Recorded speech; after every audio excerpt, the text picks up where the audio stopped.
Welcome to Nick kitchen. இன்னைக்கு நாம நிக் கிச்சன்ல சக்கரை பொங்கல் எப்படி பானையில செய்யலான்னு இந்த பொங்கலுக்காக நான் உங்களுக்கு செஞ்சு காட்ட போறேன். வாங்க இதை இந்த வீடியோல பார்க்கலாம்.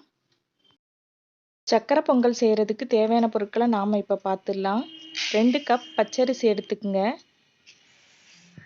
அதே கப்ல 1/2 கப்பு சிறுபருப்பு எடுத்துக்குங்க. நம்ம பானையை அடுப்புல வைக்கிறதுக்கு முன்னாடி இந்த மாதிரி கழுவி ஊற வச்சுக்குங்க. அரிசியும் பருப்பும் சேர்த்து நான் 2/2 கப் வச்சுருந்தேன். இதுக்கு நம்ம 4 மடங்கு தண்ணி சேர்த்துக்கலாம். 2 கப் பால் சேர்த்துக்கிறேன். மொத்தம் 8 கப் தண்ணி, 2 கப் பால் சேர்த்துக்கிறேன். இதை நம்ம இந்த பானையில் சேர்த்துடலாம். எந்த பானையில் நம்ம செய்ய போகிறோமோ அந்த பானையில் இந்த மாதிரி ஊற்றிக்குங்க. பொங்கல் பானையை இந்த மாதிரி அடுப்பில் வச்சுருங்க. இது நல்லா கொதி வரட்டும். நல்லா கொதி வந்துடுச்சு பாருங்கள்.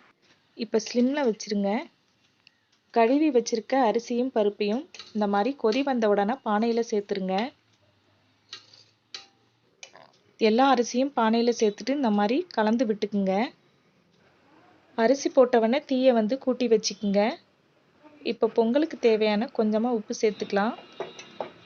கொதி வந்தவுடனே தீயை லோ ஃப்ளேமில் வச்சுக்குங்க. இந்த மாதிரி கலக்கி விட்டுக்குங்க. அடி பிடிக்காமல் இருக்கும்.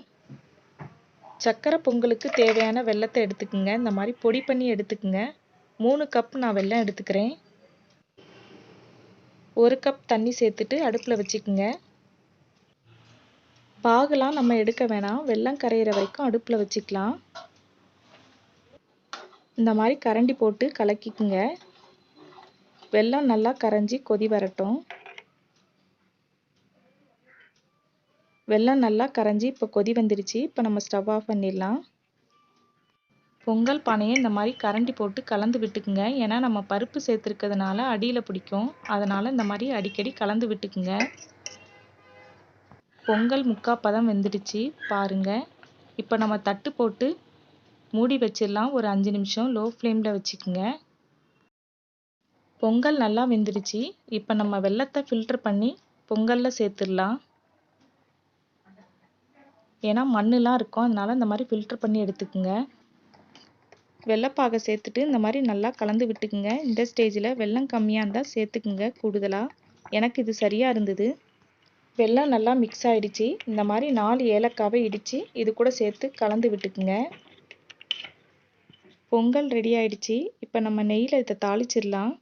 கருப்பு திராட்சை 1 கப்பில் இந்த மாதிரி எடுத்து வச்சுருக்கேன். முந்திரியும் பாதாமும் இன்னொரு கப்பில் எடுத்து வச்சுருக்கேன். வெள்ளை திராட்சை இன்னொரு கப்பில் எடுத்து வச்சுக்கோங்க. இந்த மாதிரி இப்போ நம்ம இதை நெய்யில் தாளிச்சிடலாம். அடுப்பில் ஒரு கடாய் வச்சுக்குங்க. 3 டேபிள் ஸ்பூன் நெய் சேர்த்துக்குங்க. நெய் நல்லா சூடான உடனே எடுத்து வச்சுருக்க முந்திரி பாதாமை இதில் சேர்த்துடலாம். முந்திரி பாதாம் நல்லா வறுபட்டதும் எடுத்துருங்க. இப்போ முந்திரி பாதாம் நல்லா கோல்டன் ப்ரௌன் கலரில் வந்துடுச்சு. இப்போ நம்ம இதை ஒரு பிளேட்டில் மாற்றிடலாம். எடுத்து வச்சுருக்க கருப்பு திராட்சையும் இதில் சேர்த்துருங்க.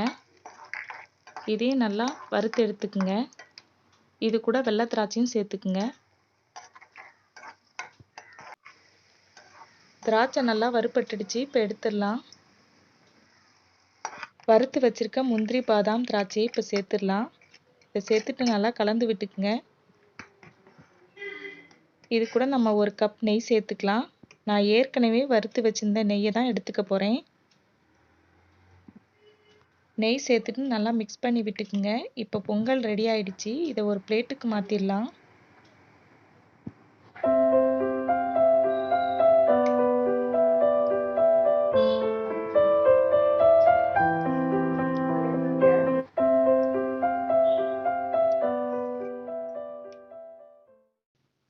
பாருங்க, சக்கரை பொங்கலை நம்ம சூப்பராக ரெடி பண்ணியாச்சு. நீங்களும் உங்கள் வீட்டில் இந்த பொங்கலுக்கு செஞ்சு பாருங்க. அனைவருக்கும் அட்வான்ஸ் ஹாப்பி பொங்கல். நிக் கிச்சன் வீடியோ உங்களுக்கு பிடிச்சிருந்தா லைக் பண்ணுங்கள், ஷேர் பண்ணுங்கள், மறக்காமல் சப்ஸ்கிரைப் பண்ணுங்கள். பக்கத்தில் இருக்க பெல் ஐக்கானை கிளிக் பண்ணிக்கோங்க. எப்படி இருக்குன்னு கமெண்ட் பாக்ஸில் சொல்லுங்கள். தேங்க்யூ.